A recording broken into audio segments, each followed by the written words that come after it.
Apa yang dilakukan pemerintah pada saat ini itu justru bisa memperburuk kondisi ekonomi di masa yang akan datang. Jadi ya program-program ambisius yang mungkin tidak berkorelasi langsung terhadap pemulihan daya beli itu sebaiknya dihindari lah, gitu kan ya.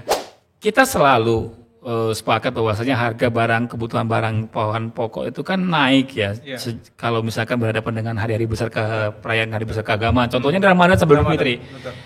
Apa yang terjadi? Yang terjadi kita tuh deflasi di Sumatera Utara, yang terjadi itu deflasi untuk sektor makanan, minuman dan tembakau. Bayangin itu 0,19%. Tadi malam itu saya dapat kabar, baca berita itu Presiden Trump sudah naikin tarif impor ke barang-barang Cina 145%. Bayangin itu. Jangan berpikir bahwasanya itu masalah Cina dengan Amerika Serikat. Kita juga punya masalah di situ. Masalahnya gimana? Kalau seandainya barang-barang dari Cina ini nggak bisa mengakses pasarnya yang di Amerika Serikat, mau buang kemana deh ya? Mau buang kemana dia kan gitu kan? Jangan-jangan kita yang dijadikan sasaran pasar selanjutnya.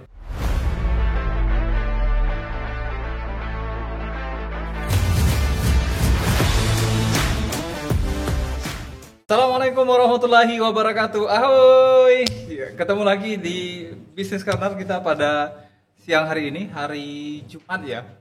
Hari Jumat tanggal 11 April 2025 bersama saya dengan Zen, dan hari ini kita menghadirkan salah satu narasumber yang sudah lama kita tidak panggil-panggil ya. Ada Om Gunawan Benjamin. Assalamualaikum Om. Waalaikumsalam ya. Sehat Om ya? Alhamdulillah sehat ya. Ini menarik sekali, dan hari ini di studio kita ramai sekali. Ada beberapa orang mahasiswa yang bisa menyertai beliau di acara kita, dan memang tema yang kita angkat pada siang hari ini adalah tema yang kalau menurut salah satu aktivis ya partai politik bilang ada istilahnya ngeri-ngeri sedap ya. Temanya hari ini seperti itu. Baik Om, ini tadi dari kegiatan memang lagi dari kampus atau memang? Iya, dari acara seminar ya, terus kita langsung kemari. Gitu sih. Dari acara seminar tentang UMKM ya. Sama sih, sama-sama khawatir juga sebenarnya UMKM itu terkait dengan dinamika ekonomi yang belakangan ini terjadi, yang khususnya dimotori oleh kebijakan-kebijakan proteksi yang dilakukan oleh Amerika Serikat itu sih. Luar biasa ya. Tapi kalau saya sih secara orang awam ya katakan, walaupun pelaku usaha juga melihatnya masih lebih dari satu variabel yang memang menjadi indikator kenapa ini terjadi ya. Tapi kami butuh konfirmasi itu dari seorang pengamat ekonomi ya. Hari ini sengaja kita undang ya. Baik, langsung saja ke pertanyaan intinya yang ingin kami tanyakan. Kalau boleh dikasih rating 1 sampai 10, seberapa buruk kondisi ekonomi saat ini? 8,5 ini udah. 8,5. Yes. Apa kira-kira indikator yang paling gampang untuk ditandain? Ya, jadi memang kalau kita lihat itu kan indikator yang paling terlihat di masyarakat itu kan pelemahan mata uang rupiah ya. Kalau kita ke money changer sekarang udah 17 ribuan per US dollar kan gitu. Walaupun kalau boleh jujur kita cek di Google belum sampai segitu belum ya. Belum sampai, karena memang Bank Indonesia melakukan stabilisasi ya. Jadi memang kita tahu lah BI lebih banyak mengintervensi pasar sehingga kinerja mata uang rupiah itu masih mampu dikendalikan di bawah 17.000 di bawah level psikologis 17.000 per US dollarnya. Kondisi itu sebenarnya sih bukan berarti ya kita kan kalau misalkan rupiah melemah kita selalu berkaca atau bercermin kepada tahun 97 98. Betul, selalu itu memang. Iya, selalu itulah yang jadi tolak ukurnya. Tapi situasinya sih sudah beda ya. Artinya memang kalau dulu kan di 16.600 ya 97-98 itu di level situ kita udah mengalami pertumbuhan ekonomi yang sempat negatif 12% gitu kan. Tapi kita pastikan fundamental ekonomi kita tuh berbeda antara 97-98 dengan kondisi yang sekarang ini. Itu pasti. Jadi pelemahan rupiah yang sempat mendekati 17.000 di pasar spot itu sebenarnya memberikan indikasi bahwasanya ada gangguan yang cukup serius pada perekonomian kita yang dipicu oleh memburuknya sentimen eksternal ini. Dan kalau saya melihatnya sentimen eksternal ini bukanlah sentimen yang mudah kita kendalikan. Kita nggak akan pernah bisa mengintervensi kebijakan-kebijakan apa yang telah dilakukan oleh Presiden Donald Trump gitu ya. Betul. Kita hanya bisa menegosiasi kan seperti itu.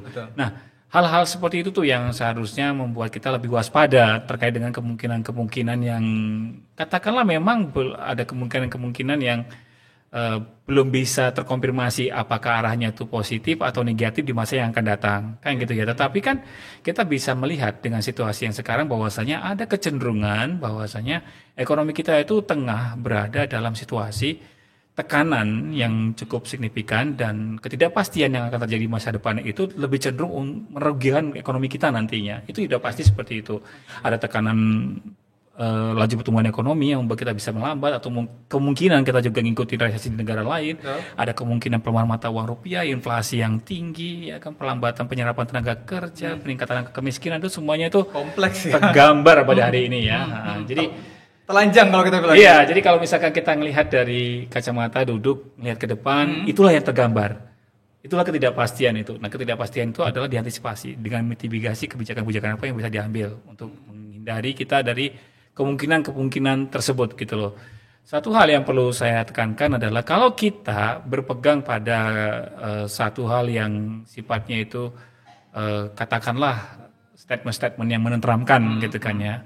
Silakan aja, tetapi jangan sampai kita itu lalai, lupa bahwasanya ada masalah serius yang siap nih menghantam kita, tetapi karena kita terlalu terlena dengan wah kita akan baik-baik aja begitu kan ya. Nah, ini jangan sampai itu membuat kita tuh lalai di masa yang akan datang. Itu sikap pemerintah saat ini atau seperti apa? Sikap pemerintah ini memang kalau dalam konteksnya saya sih memaklumin mereka mengeluarkan statement seperti itu yang menyatakan bahwasanya kita punya fundamental yang masih kokoh gitu kan. Kita masih dalam kondisi ekonomi yang cukup stabil, kita masih punya modal untuk tetap bisa melawan tekanan ini. Ya, pemerintah memang harus berperilaku seperti itu, dalam mengeluarkan statement harus menyenteramkan pasar gitu kan. Jadi mereka nggak boleh panik sebenarnya, kan begitu kan ya. Tapi kalau misalkan dalam konteksnya saya gitu kan ngomong kan yang ngomong apa adanya aja gitu kan. Pihak luar ya katakan. Iya, kita ngomong data kan, datanya seperti ini, situasinya seperti ini, faktanya seperti ini ya kita sampaikan gitu kan. Seperti IHSG yang turun, seperti sesi pembukaan setelah Lebaran langsung di halt ya karena minusnya sampai 9% lebih gitu kan, rupiah yang ya kalau misalkan BI nggak ada di situ kita nggak tahu tuh dari berapa angkanya betul. Gitu kan ya. Terus ditambah lagi kebijakan tarif resiprokal yang oke lah pada hari ini tuh ditunda ya selama 30 hari ke depan gitu kan, selama 90 hari ke depan atau 3 bulan yang akan datang. Tetapi kan ancaman itu kan sudah tergambar nyata gitu. Jadi kalau memang misalkan pemerintah ya, kalau mau menenteramkan pasar atau menenteramkan masyarakat, ada baiknya sih ada counter attack, ada jawaban-jawaban yang bisa dijelaskan secara teknis bahwasanya masalah ini akan diselesaikan dengan cara yang seperti ini gitu kan. Jadi betul. nanti ekonominya tinggal lihat apakah itu realistis untuk dilakukan atau tidak. Sebenarnya seperti itu. Dan menurut saya sih ya sejauh ini memang kita masih dalam kondisi yang dalam tanda kutip ya, kalau saya bilang masih aman lah begitu kan ya, walaupun udah ada beberapa ancaman yang siap nih menghantam kita di masa yang akan datang. Dan saya pikir itu bukan ancaman yang bisa dianggap sepele gitu kan ya, karena memang nanti bisa akan sangat, daya rusaknya itu sangat kuat dalam merusak fundamental ekonomi nasional itu nantinya. Baik. Oke, tadi kan sudah disampaikan faktor eksternal yang memang salah satu mengakibatkan kondisi sekarang ini. Paling besar. Nah, seberapa besar kemudian juga faktor eksternal yang membuat kita, karena kan masyarakat dipertontonkan dengan problem-problem di negeri kita ini yang kayaknya menambah kondisi kita kan semakin memperburuk kondisi itu gitu. Ngaruh nggak sih sebenarnya? Misalnya kayak kasus-kasus korupsi dan lain sebagainya yang memang tadi kayak pasar saham juga yang akhirnya kan para investor menjual saham mereka dan mereka nggak berminat gitu kan, sampai kita dibanding-bandingkan dengan Vietnam dan lain sebagainya. Sebenarnya sangat ngaruh sih sebenarnya. Kalau kita bilang sih faktor dominan yang membuat ekonomi kita itu belakangan ini dihantam dengan banyak prahara itu ya karena memang pengaruh dari kebijakan ekonomi di luar itu yang sangat memukul kita. Dan itu bukan hanya masalah ekonomi, masalah geopolitik juga tengah meluas gitu kan ya. Betul. Dan kita tuh jangan salah loh. Yang jadi persoalan kita tuh bukan hanya masalah kebijakan kenaikan tarif yang ditetapkan oleh Presiden Donald Trump ke negara kita aja atau negara lain. Tapi gini, satu hal yang perlu diwaspadain adalah di saat Trump melakukan perang tarif dengan mitranya, khususnya terhadap Cina nih. Cina kan melawan terus ya. Pada hari ini aja, tadi malam itu saya dapat kabar, baca berita itu Presiden Trump sudah naikin tarif impor ke barang-barang Cina 145%. Bayangin itu. Jangan berpikir bahwasanya itu masalah Cina dengan Amerika Serikat. Kita juga punya masalah di situ. Masalahnya gimana? Kalau seandainya barang-barang dari Cina ini nggak bisa mengakses pasarnya yang di Amerika Serikat, Mau buang kemana deh ya? ya mau buang kemana dia kan gitu kan. Jangan-jangan kita yang jadikan sasaran pasar selanjutnya. Betul. Kan begitu. Jadi masalah ini impact-nya itu besar kalau terjadi. Skenario ini tuh perlu dihindarin. Jangan sampai nanti barang-barang mereka masuk gitu kan ya. UMKM kita nggak siap, industri dalam negeri nggak siap. Memang faktanya kan seperti itu kan? Memang pada dasarnya belakangan ini kita tuh selalu mengeluhkan bahwasanya daya saing produk kita tuh selalu kalah kan dibandingkan dengan negara lain. Nah ini yang perlu diwaspadain oleh pemerintah kan gitu kan ya. Terus pemerintah mendorong agar tingkat penggunaan barang-barang dalam negeri atau TKDN itu ditingkatkan. Itu kan bukan suatu hal yang mudah, substitusi dari barang impor terus ke barang lokal itu bukan suatu yang gampang bisa dilakukan kayak membelikan telapak tangan seminggu 2 minggu selesai. Itu adalah kebijakan jangka panjang. Nah, yang menjadi masalah selanjutnya adalah kemarin ya belakangan ini tuh Pak Prabowo bilang bahwasanya kita meniadakan kuota untuk impor barang-barang keluar. Oke. Kalau kuota ini kan biasanya diberikan kepada para importir dengan batasan jumlah kuantitas barang tertentu gitu kan ya. Tapi sekarang ini dibuka nih tanpa ada kuota. Berarti kan semua orang bisa mengimpor barang yang sama. Nah, ini juga salah satu hal yang perlu kita waspadai walaupun kebijakan tersebut seakan-akan ya ini sebagai bentuk negosiasi Indonesia kepada Amerika Serikat, tetapi impact-nya adalah kalau seandainya barang itu masuk ya kan ya dengan tanpa batasan kuota tertentu ya kan berarti kan secara otomatis barang itu akan membanjiri pasarnya kita. Betul. Sudah siap belum pasarnya kita berhadapan dengan produk-produk dari negara lain? Betul. Ya kan. Selama ini aja kita merasa bahwasanya produk-produk Cina Iya, itu benar. banyak di China kita sudah kan. membanjiri kita udah ampun-ampun UMKM. Ya, buktinya bukan hanya kita, Amerika juga sampai harus mengeluarkan perang dagang tuh karena itu juga kan. Iya, indikator itu. Iya, kan salah satunya kan seperti itu.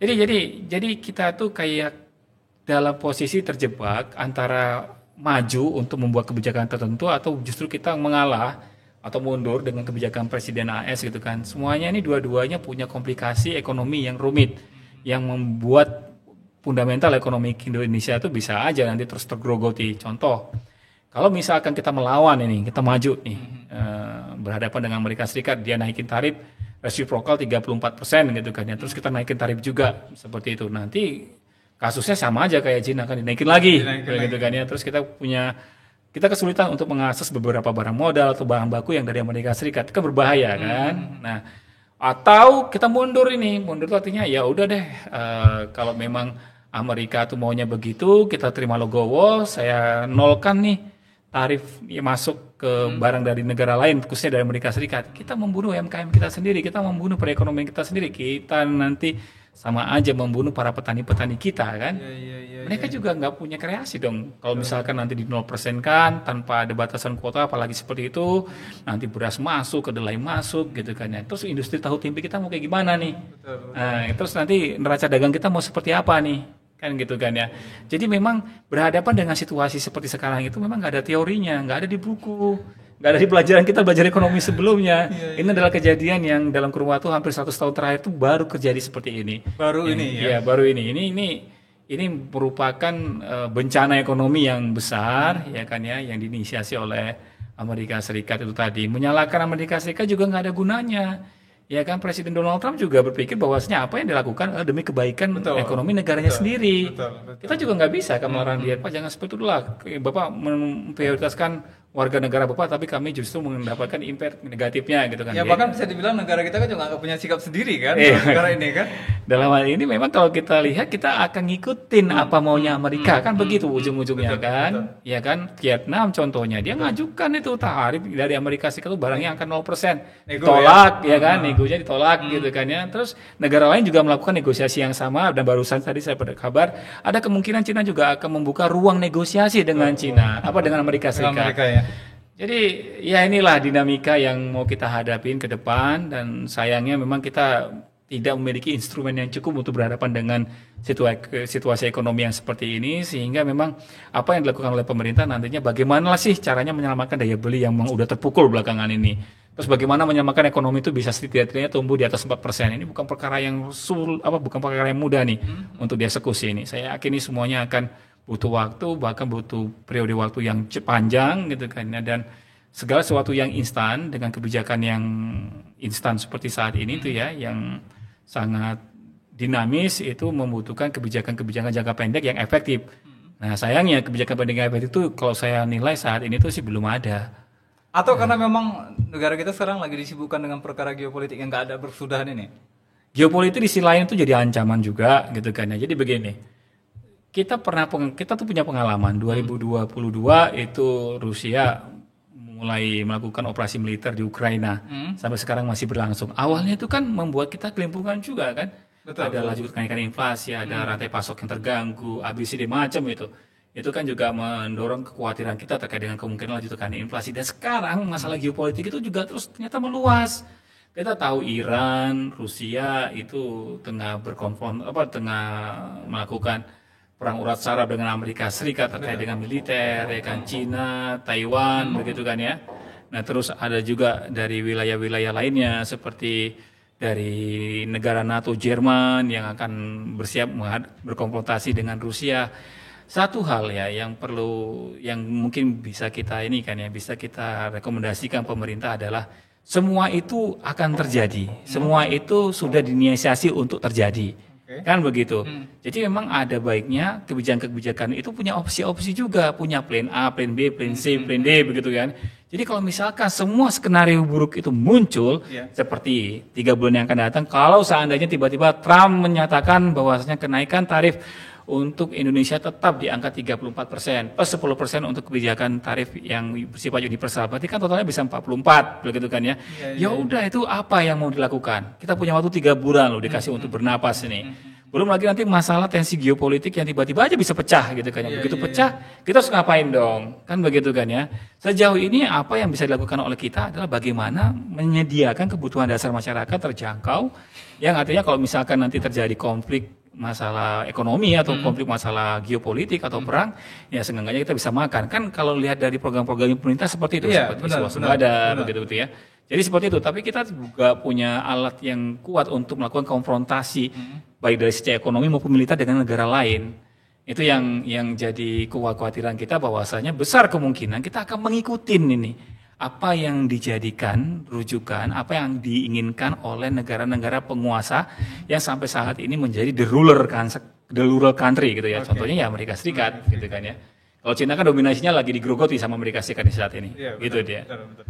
Baik, nah kalau kita berkaca dengan kacamata orang awam lah, bahwa seperti yang saya katakan tadi, bahwa selain faktor eksternal, faktor internal juga cukup disoroti oleh masyarakat. Apakah kemudian bisa dikatakan bahwa makanan bergizi gratis ini menjadi salah satu faktor besar yang menjadi problem di internal kita ini?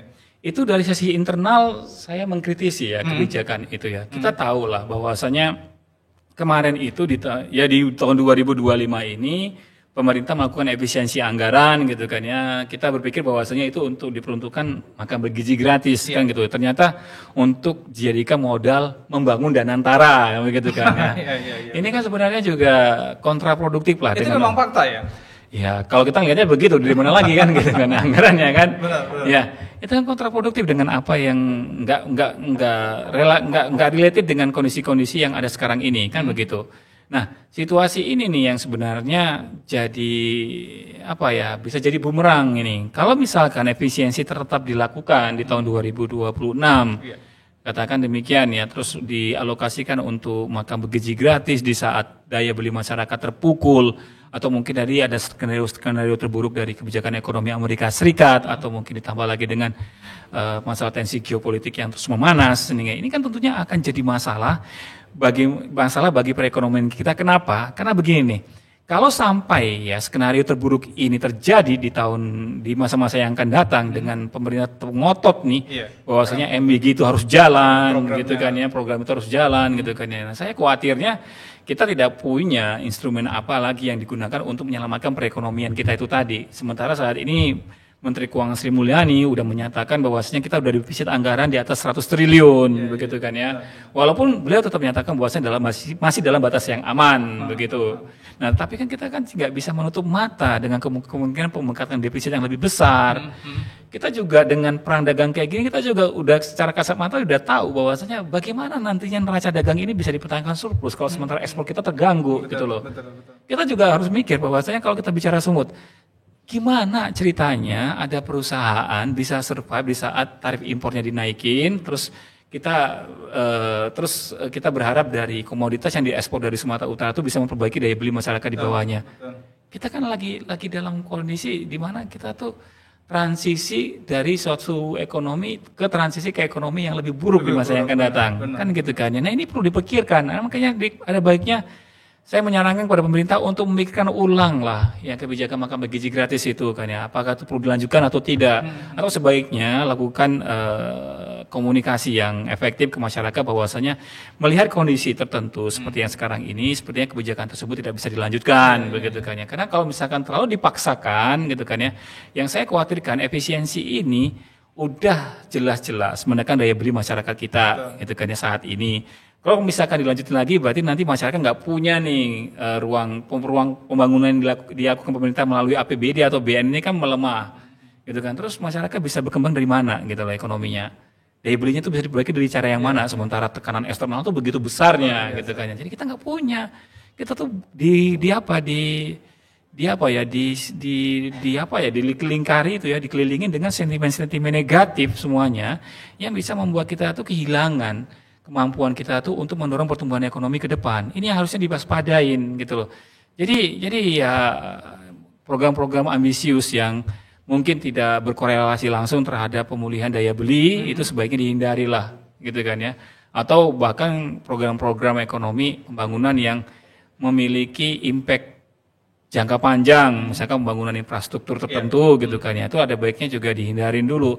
Fokus pada anggaran-anggaran yang bisa memulihkan daya beli dengan cepat gitu kan ya, yang bisa memberikan kepastian bahwa masyarakat kita tetap mampu memenuhi kebutuhan dasarnya. Itu yang lebih penting menurut saya dilakukan lah dibandingkan dengan program-program pembangunan misalnya konstruksi ya, atau gitu IKN kemarin ya. Nah, IKN itu juga penting kan. IKN itu ada baiknya dipertimbangkan lah. Masa kita masih mengalokasikan anggaran untuk pembangunan IKN selama kita masih seperti ini nih. Itu kan nggak relatif banget untuk menyelesaikan masalah-masalah ekonomi bangsa yang terhimpit baik dari sisi internal maupun dari sisi eksternal tadi. Ya. Baik. Nah, kalau Om Ben sendiri melihat kondisi orang-orang yang ada di sekitar presiden sebenarnya capable nggak sih untuk menghadapi kondisi-kondisi saat ini? Jadi gini ya, kalau kita melihat dari kapasitas, saya yakin mereka punya kapasitas yang bagus di situ, gitu ya, untuk menyelesaikan masalah-masalah ini. Tapi karena mereka adalah pemerintah, nah mereka tuh punya, kalau saya melihatnya tuh begini, mereka tuh punya tanggung jawab moral untuk mendinginkan suasana itu tadi. Sehingga apa? Sehingga seolah-olah apa yang mereka sampaikan, apa yang mereka berikan solusi ke kita itu gitu kan, itu seolah-olah bagi sebagian banyak orang tuh, wah ini kayaknya nggak akan pernah bisa menyelesaikan masalah fundamentalnya, begitu kan ya. Tetapi mungkin bisa jadi itu yang dibutuhkan pemerintah saat ini. Artinya apa? Biar supaya masyarakatnya tenang dulu nih dengan berhadapan dengan situasi ekonomi yang tidak pasti. Tapi secara saya pribadi, ini adalah kebijakan-kebijakan atau kapasitas-kapasitas yang memang dikondisikan, kapasitas kebijakan yang sengaja dikondisikan, yang demi untuk melindungi nih kepentingan pemerintah dalam menjaga stabilisasi ekonomi di masyarakat. Walaupun saya yakin lah nggak semua masyarakat tuh menilai bahwasanya apa yang dilakukan pemerintahnya itu sebenarnya akan 100% efektif bisa diterapkan. Tapi gitu kan. ada loh yang percaya itu. Ya masih ada tetap, gitu ya. Tetap ada lah ya. Seenggaknya kan ya kita kan pemerintah kan masih punya basis pendukungnya gitu kan ya. Bukan berarti yang bertolak belakang ini salah, enggak. Saya justru menilainya, kalau saya secara pribadi, saya memaklumin pemerintah bertindak seperti itu, walaupun saya punya pandangan tersendiri bahwasanya apa yang dilakukan pemerintah pada saat ini, itu justru bisa memperburuk kondisi ekonomi di masa yang akan datang. Apa bisa kita bilang bahwa masyarakat yang menolak kondisi saat ini itu bisa dikatakan sebagai masyarakat yang realistis? Bisa jadi ya, kalau saya menyatakan mereka lebih realistis dalam berhadapan dengan situasi seperti yang sekarang gitu loh. bisa dikasih gambar nggak kira-kira upaya yang dilakukan oleh pemerintah sejauh ini sebagai bentuk langkah-langkah untuk katakan tidak menyelesaikan tapi paling nggak mengurangi potensi-potensi yang dikhawatirkan ke depan. Apa yang sudah dilakukan itu loh? Ya, kalau apa yang sudah dilakukan, saya pikir sih yang paling kelihatan itu mendorong peningkatan pajak gitu, pendapatan pajak itu salah satunya yang mungkin. Tapi kan nambah beban penderitaan masyarakat lagi. Nah ini jadi problemnya kan? Ya kan tadi kan pertanyaannya. Iya, benar. Ya, apa yang sudah dilakukan pemerintah, begitu kan ya. Kalau saya bilang sih salah satunya itu di situ, gitu dan apa yang sudah dilakukan pemerintah ya termasuk membangun Danantara dengan memberikan alokasi anggaran ke IKN, saya pikir itu tidak berkorelasi terkait dengan penyelesaian masalah-masalah fundamental ekonomi bangsa, khususnya dalam menjaga daya beli masyarakat kita, gitu loh. Nah itu yang sudah dilakukan kan begitu kan ya. Jadi saya berharap itu ditinggalkan sementara waktulah. Bukan berarti kita tidak mendukung pembangunan IKN, tapi situasinya itu memang belum mendukung untuk itu, gitu loh. Atau mungkin nanti MBG itu ya, memang MBG itu bisa mengurangi pengeluaran masyarakat, khususnya untuk anak sekolah nih ceritanya begitu kan. Tapi kan di sisi lain masyarakat ini kan juga tengah terhimpit ini untuk pengeluaran lainnya, gitu kan. Ini kan juga perlu pertimbangan yang lebih serius lah, bagaimana caranya agar MBG ini dikondisikan untuk tidak membuat pemerintah melakukan efisiensi yang lebih agresif lagi di masa yang akan datang. Tahun ini kan juga belum jalan kan, masih uji coba begitu kan ya. Itu aja sudah menghemat anggaran yang walaupun memang digunakan untuk Danantara, terlebih lagi nanti kalau misalkan di tahun 2026 itu dijalankan sepenuhnya gitu loh. Saya justru khawatirnya nanti ada resistensi dari masyarakat yang menolak itu karena memang banyaklah industri-industri yang terdampak dengan industri-industri yang terdampak karena efisiensi anggaran yang dilakukan oleh pemerintah sejauh ini. Usaha pariwisata, hotel dan restoran itu yang paling sangat terdampak gitu kan ya. Belum lagi nanti pemerintah juga harus tahu kita tuh ekspornya berbasis komoditas. Komoditas ini tuh punya potensi untuk turun di masa yang akan datang. Harga minyak dunia turun, mungkin nikel juga turun, batu bara akan turun, CPO akan turun. Ini juga akan mengurangi kemampuan masyarakat dalam berbelanja atau menekan daya beli. Nah ini ada baiknya justru bisa diikuti dengan kebijakan-kebijakan yang justru mendorong nih bagaimana supaya daya beli masyarakat itu mengalami pemulihan, bukan penghematan yang justru membuat masyarakat itu kesulitan gitu loh. Kebaca nggak sih waktu kemarin menjelang Lebaran dengan daya beli masyarakat yang menurun? Atau sangat. Justru masyarakat nggak sadar sepenuhnya? Oh enggak lah, saya bilang itu enggak. Masyarakat sadar ya, karena saya tuh berada di pasar tradisional tuh tiap hari gitu kan ya. Saya selalu mensurvei harga dan apa yang terjadi di pasar itu begini nih. Kita selalu sepakat bahwasanya harga kebutuhan barang bahan pokok itu kan naik ya. Kalau misalkan berhadapan dengan hari-hari besar perayaan hari besar keagamaan, contohnya Ramadan sebelum Fitri. Apa yang terjadi? Yang terjadi kita tuh deflasi di Sumatera Utara yang terjadi itu deflasi untuk sektor makanan, minuman dan tembakau. Bayangin itu 0,19%. Yang ini membuat para pedagang terkejut. Dia mempersiapkan barang dagangannya dengan jumlah yang cukup signifikan biar supaya nanti bisa mengantisipasi kemungkinan lonjakan permintaan. Faktanya kebalik pada hari ini kan, terpaksa dia menjual murah kan gitu. Itu aja udah jadi indikasi deflasi yang terjadi pada Ramadan Idul Fitri, udah jadi peringatan serius bahwasanya daya beli masyarakat kita udah lampu kuning loh, gitu loh. Itu aja udah serius. Itu BPS sendiri loh yang merilis. Ya kan ya, harusnya dengan rilis BPS itu kan punya pemerintah gitu kan, percaya lah sama data itu. Itu udah menggambarkan secara real bagaimana kondisi daya beli masyarakat kita di lapangan. Yang nggak mengalami pemulihan, yang justru mengalami perlambatan terus daya belinya, yang mengalami tekanan terus daya belinya. Nah terus pertanyaannya, program bantuan sosial selama ini itu kemana? Kan gitu kan. Jangan-jangan program bantuan sosial ini tetap jalan, namun endingnya tidak memberikan dampak yang besar terhadap pemulihan daya beli masyarakat. Kalau itu udah terjadi, berarti apa lagi? Masa mau nambahin bantuan sosial lagi sih? Yang perlu dilakukan adalah menambah lapangan pekerjaan, begitu kan ya. Pengendalian harga saya pikir kita ini masalah harga yang murah ini bukan karena kita itu tidak memiliki supply yang cukup atau gagal dalam pengendalian harga, bukan. Kita punya masalah serius pada daya beli masyarakat yang menurun, gitu loh. Itu harusnya yang dipikirkan. Jadi kayak misalkan pasar tradisional sepi, itu fenomena terjadi yang seperti itu bukan hanya di Lebaran ini aja, sebelum-sebelumnya juga udah kebaca. Jadi jangan dibandingkan dengan orang masih mau ngantri iPhone 16 rame begitu kan ya. Benar. Itu nggak relatif, itu kelas menengah atas dibandingkan dengan kelas menengah bawah yang dimana lebih dari 60% masyarakat kita berada di menengah ke bawah itu tadi. Persentasenya nggak berimbang dengan fakta Iya, itu. makanya itu kan. Iya. Tapi kadang-kadang kita selalu dihadapkan dengan perbandingan-perbandingan yang nggak mencerminkan kondisi daya beli masyarakat kita itu tadi. Itu dia. Justru kalau misalkan kejadian seperti itu, ya gambarannya ada gap ini antara kaya dengan miskin. Berarti rasio Gininya naik.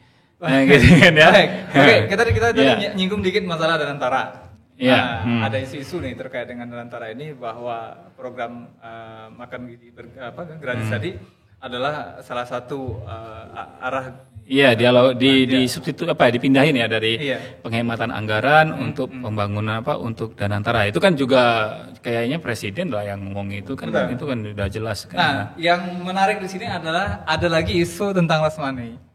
Kira-kira Aduh. kalau seandainya, karena ini kan sempritnya belum jelas juga kan terkait dengan Danantara. Orangnya sudah ada, lembaganya sudah, bahkan ada yang kritik tentang website dan lain sebagainya yang nggak proper kan gitu. Nah, yang menjadi pertanyaan, apakah kemudian kalau seandainya benar-benar Lasmani itu dilakukan, bahkan isunya beberapa sudah melakukan itu, walaupun mungkin nggak serentak ya. Nah, kira-kira seberapa parah kondisinya ke depan?